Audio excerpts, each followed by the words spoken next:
you, Mr. Padmanabhan. Thank you, and thank you, Maulik, for inviting me to this gathering. It's not my first time, as you know. I'm happy to be re-invited, and a lot of good old friends, Sriram, Mr. Pijur, Huzan, and I'm very happy to see Mr. Doshi also here, sitting quietly in the back, and my colleague Anil also is there. So, thank you all. It's actually nice, comforting feeling to speak among friends. So I don't have a very formal, structured, and economist talk. So you please indulge me.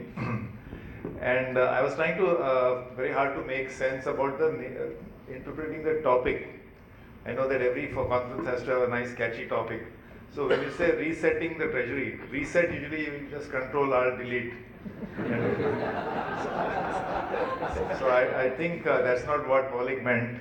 And in any case, nowadays we use iPads and mobile phones, so I don't know how to reset. Oh, there's a reset button on the mobile phone also. So Control Alt Delete just reveals my date to you, some dated person.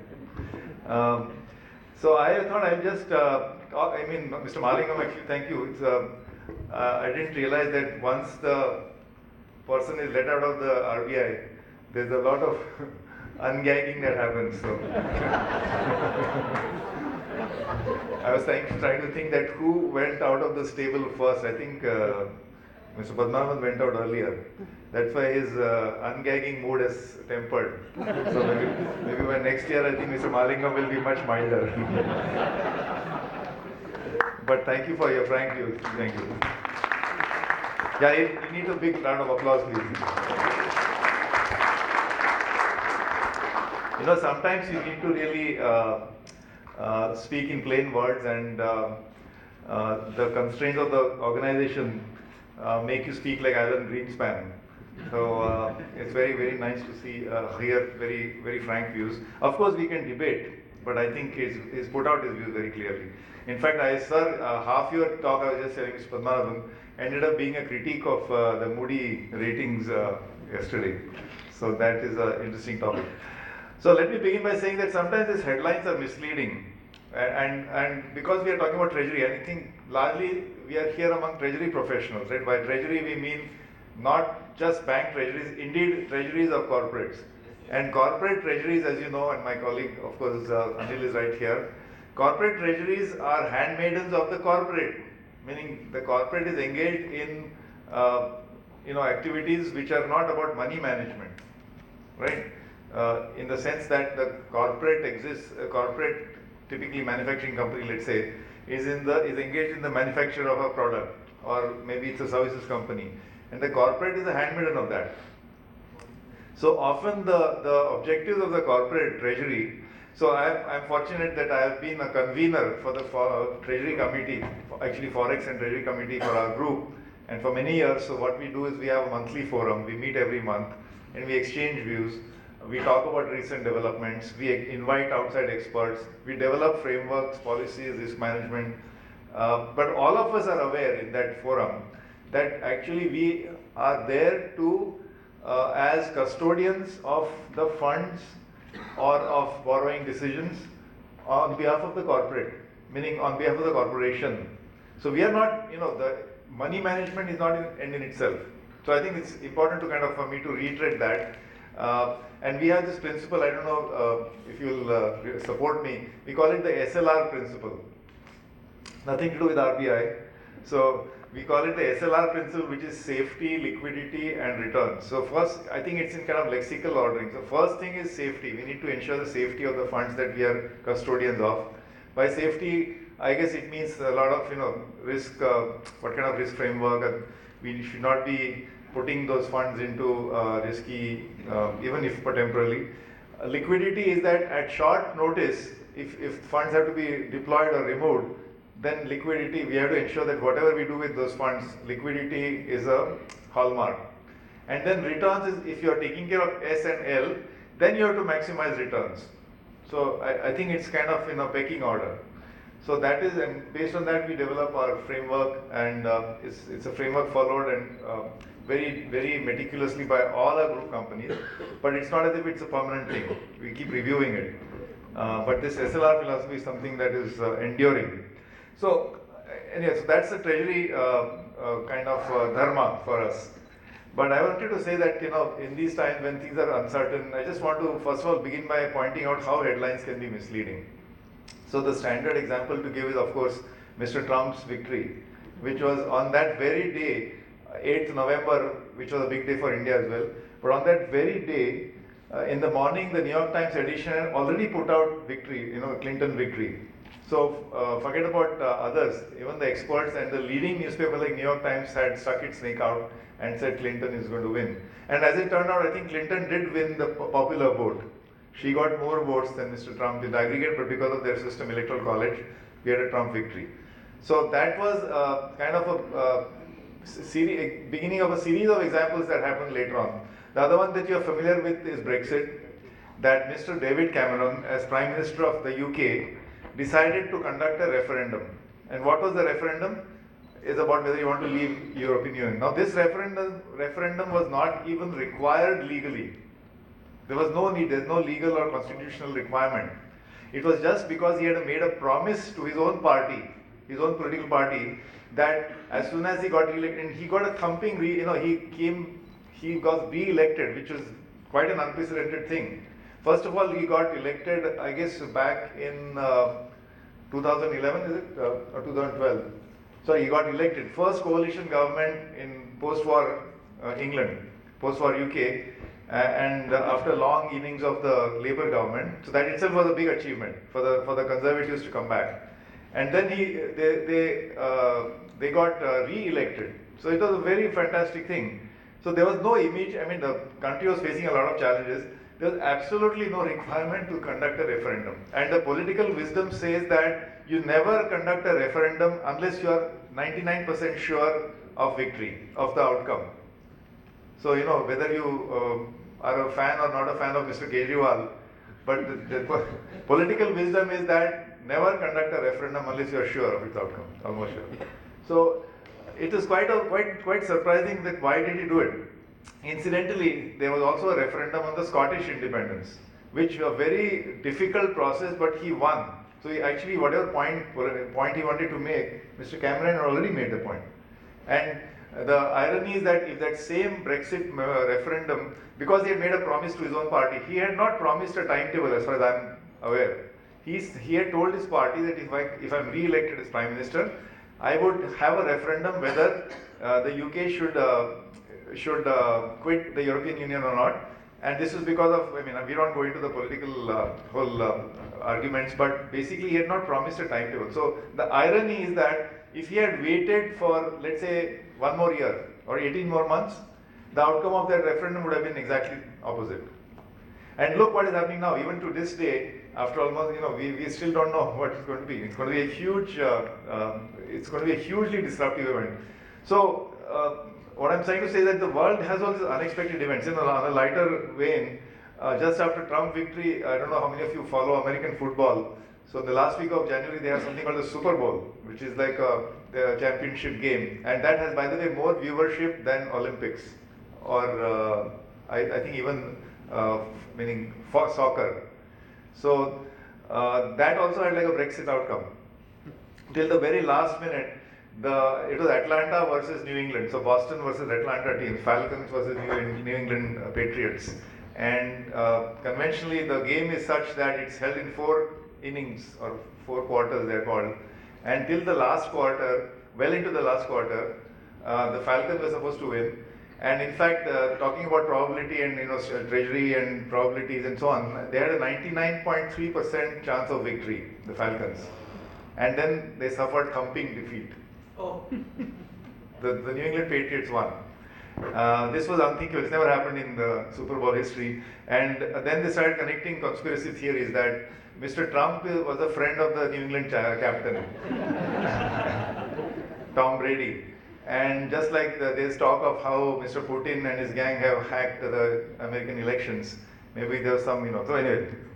So this is again an example that just happened earlier this year. Or the other funny incident from America is that another event like the Super Bowl, which is watched by 1 billion people live television. You know what that is? End of February. It's usually 6 o'clock, 7 o'clock in the morning in India, so probably. It's the Oscars, the movie awards, and the best Oscar, the best movie award announced on live television was for the wrong movie. And this is, imagine the kind of choreographing that happens. So 6 months of preparation. I believe one of the big four auditors do the audit. I don't know, I know some people from BCG are here. But so after all that audit process, after all the choreographing, they announced the wrong name. And then what happened is that the winners, the entire crew came up on stage and started, and then they were told, sorry, this is the wrong name. So they had to go back and the new team had to come. And yes, I'm getting worried. Are you linking it to the Moody's rating?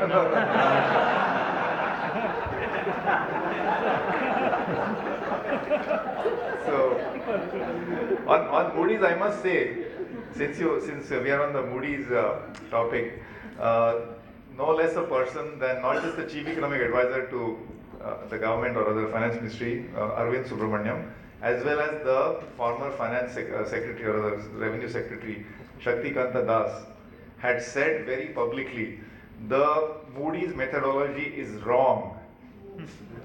It's on record. The Moody's methodology is wrong. There is something screwed up about them. They are not getting it right. And now we are celebrating that the wrong methodology is giving me. So let me not get into the Moody's. So the lesson from all this I'm saying is that the world has become very murky and sorry, so I'm on the edge already. So the thing is that there's a lot of this dichotomous signals coming. So more closer home, we are asked to, Moody's, so for example, Moody's upgrade. This has happened first time in 13 years. This has happened in the same year. So let's forget about the methodology. Let's assume they're decent folk. So, but the same year, in July, they downgraded China. Okay? So Moody's definitely is a thumbs up. Not a drink, but the actual thumbs up. Secondly, the Pew's Global Survey, which is a very respectable international pollster organization, they have shown the Prime Minister's popularity is at 85%. And it's not just now, it's steadily going up for the last 4 years, despite demonetization, GST, whatever. Then the World Bank, the ease of doing business ranking has gone up by 30 ranks in just 1 year, and by 42 ranks, phenomenal jump in ranking in just 2 or 3 years. Now these are all fairly important global organizations which are looking at India. So somehow the dichotomy seems to be that the outside-in view on India is pretty sanguine or pretty positive, whereas the view from the inside is not so sanguine. And that it gets more confusing because, for example, the stock market is at an all-time high, right? But even that kind of headline, you must be careful. For example, they will say that, let's say 400 points it went up, so there was a wave of buying. This is a typical story. There was a huge buying spree in the stock market, so the index went up. But for every buyer, there is a seller in the stock market. The headline could very well have been, there was a wave of selling, right? It's true, no? It's logically true that for every buyer, there is a seller in the stock market. So if there have been millions of buyers, there must have been millions of sellers also. So who are the sellers? Why are they selling? Or another more trivial headline would be India's GDP. And so now the GDP data is going to come out in November 30th. So I want to propose a headline for the newspapers. It should say India's GDP hits an all-time high. Right? So in the last 30 years, India's GDP has never had a negative growth rate. So even if it goes up by 1%, it's an all-time high. So this is what I mean is that one has to be careful to sift out the data. So I'm very happy that Mr. Mahalingam actually has pointed out certain areas where we need to look carefully. So just very quickly, let me point out what I think are the concerns, and some of it I'm just going to reiterate what he has already said. So while it is true that in the previous 3-4 years we had inflation coming down from 10% to 5%, we had the foreign exchange stock going up from something like $300 to $400 billion. We had the current account deficit going down to almost 0.5% of GDP. It was 5%, 5 to 0.5. That's a fantastic achievement. And then we had the fiscal deficit remain at 3 or 3.2%, and despite a substantial increase in spending, both on infrastructure as well as other programs. So all that is meaning fine, and some of it is because of a big positive shock that the economy enjoyed, which was the oil price shock. In 2014 June, 2000 May was the election outcome. In 2014 June, the oil prices were at $115 Brent. By September or December, it was down to 60, I think. So I'm telling you that I'm pretty sure that Prime Minister Modi did not have anything to do with that. So similarly, Prime Minister Modi does not have anything to do with the fact that Mr. Malingam said that the oil prices have gone up by 40% in the last 6 months. Gone up. So they've gone up from $40, roughly 40-ish, to now 60 plus, and heading towards 70. We don't know yet. The big shocks are in terms of what happened in Saudi Arabia and in Venezuela, and perhaps the lingering uncertainty about DPRK. So while we enjoyed the positive oil price shock, and therefore it benefited the economy, there were two other negative shocks. One was demonetization, which certainly not a lot of people did not know, and the GST, which is not so much of a shock, but the implementation has been very messy. And the third thing was, of course, the NPA crisis. That I believe that in 2014, the declared NPAs were something like 2 or 3 lakh crores, and today the official number is close to 10 lakh crores, or 9 lakh crores. So it is not as if in just 3 years, 6 lakh crores of bad loans, it's just part of it is a recognition. There's been much more push towards recognizing the problem, but it's a huge increase, 300% increase in NPA. So that's a shock. So there's an NPA shock, there's a demonetization shock, there's a GST shock. So we need to kind of work through that. And now if you look at current situation, the outlook is that oil prices are heading up. The current account deficit, like Mr. Malingam said, is no longer at 0.5%. It's actually heading towards 1.5 and possibly 2. So it's actually triple of what it was as a percentage of GDP. And the really concerning thing is that imports have grown at 30 to 40%, and we are not talking about oil, we are not talking about gold. These are imports of manufactured goods. Just look at manufactured goods component, don't even look at anything else. That's gone up by 35-40%. So why is that happening? And exports are doing very badly. For 16 to 18 months, exports were contracting. That means export growth number was negative. Then when thankfully we turned the corner and it started becoming positive. But after a few months, again it's gone negative. And there is no way that industrial manufacturing in India can revive independent of exports. So its export performance of India is kind of like a thermometer of industrial performance in India. You cannot have that exports are doing 0% and industry revival happens. So industrial growth was barely 1%, 2%. This next year is expected to be at best 4%. We have to get to 10% growth. And in fact, for that, export growth has to be at 15%. And we have enjoyed those days in the past. It's not like India has not had days years where our exports were growing at 15-20%. And today the global economy is doing very well. Actually, the global economy is doing very well. The both sides of the Atlantic, the economic prospects are better. East Asia and developing economies are doing well. The big story of 2018 or second part of 2017 is that China's growth is higher than expected. In fact, what happened in the beginning of 2017, so Mr. Trump got elected in November 2016, and as a run-up before his victory, and then later on, the US stock market rallied and the dollar index, the dollar became a very superpower, supercharged currency. So the dollar index climbed all the way to 105. So we thought in the beginning of 2017, about 11 months ago, that this was going to be the year of the dollar strength story. But by March, everything was going in reverse. So that was the big wrong call. We won't go into the details of why that happened, but that was the wrong call. And that's why we ended up here this year by seeing that the rupee has appreciated, contrary to many forecasters. Most of the East Asian currencies appreciated. The euro, which had its own trouble, has gone to 120 or something. It's appreciated by almost 15%. So all this is tied to, and of course, the Chinese, China was supposed to sort of slow down because from 2015 onwards, their official growth rate, the target is now down to 6.5, not 7. So that's when India started overtaking China. all that, now that is changing. So I think now where we stand, it looks like the dollar is going to not weaken but probably strengthen or at least flat, and China is actually doing better than expected. Therefore, that is causing a big pressure on commodity prices. So the China factor is a big factor for explaining commodity prices. So metal prices are going up, oil prices are going up, coal prices are going up, energy prices are going up, and in that scenario, if India's exports don't do well, that will be a terrible indictment. That when the global economy is doing well, we cannot have a situation that India's exports. That means it's a terrible indictment. So I'm saying these are the concerns going ahead. So let me just sort of conclude by saying, first of all, there are a lot of mixed signals. That's why I gave the examples of those very funny headlines. So the mix, you need to kind of sift out from that, and not to be jubilant or complacent or about the Moody's action.